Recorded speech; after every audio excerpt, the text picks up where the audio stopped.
প্রধানমন্ত্রী মোদীর মণিপুর সফরে রূপরেখা তৈরি, যেতে পারেন হিংসা কবলিত এলাকাতেও। মণিপুর সফরে যাচ্ছেন প্রধানমন্ত্রী নরেন্দ্র মোদী। দীর্ঘ 2.5 বছর ধরে জাতিগত দাঙ্গায় বিধ্বস্ত মণিপুরের প্রধানমন্ত্রীর সম্ভাব্য সফরকে কেন্দ্র করে রাজনৈতিক মহলে আলোচনা তুঙ্গে। ইতিমধ্যে প্রধানমন্ত্রী সফরের সম্ভাব্য রূপরেখা তৈরি হয়ে গেছে বলে জানা যাচ্ছে। 2023 সালের মে মাস থেকে জাতি সংঘর্ষে চলছে মণিপুর। কুকি মেতেই সংঘাতের বলি হয়েছেন বহু মানুষ। শান্তি ফেরাতে লাগাতার চেষ্টা হলেও দফায় দফায় অগ্নিগর্ভ হয়ে উঠেছে উত্তর পূর্বের রাজ্যটি। এহেন পরিস্থিতিতে বিরোধীরা বারবার দাবি করছেন প্রধানমন্ত্রী নিজে যেন মণিপুরে যান, সেখানকার মানুষের দুরবস্থার ছবি নিজের চোখে দেখে আসুন। এরই মাঝে অশান্তি চরমে উঠলে মণিপুর সরকার ভেঙে দিয়ে জারি করা হয় রাষ্ট্রপতি শাসন। মণিপুরে শেষবার প্রধানমন্ত্রী নরেন্দ্র মোদী গিয়েছিলেন 2022 সালের 22 ফেব্রুয়ারি।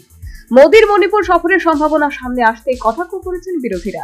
প্রাক্তন প্রদেশ কংগ্রেস সভাপতি অধীর রঞ্জন চৌধুরী এই প্রসঙ্গে বলেছেন, কুম্ভকর্ণের ঘুম ভাঙত 6 মাস পরে, প্রধানমন্ত্রীর ঘুম প্রায় 3 বছর পর ভেঙেছে। কিন্তু মণিপুরের মা বোনেদের যখন তাকে দরকার ছিল তখন তাকে পাশে পাওয়া যায়নি।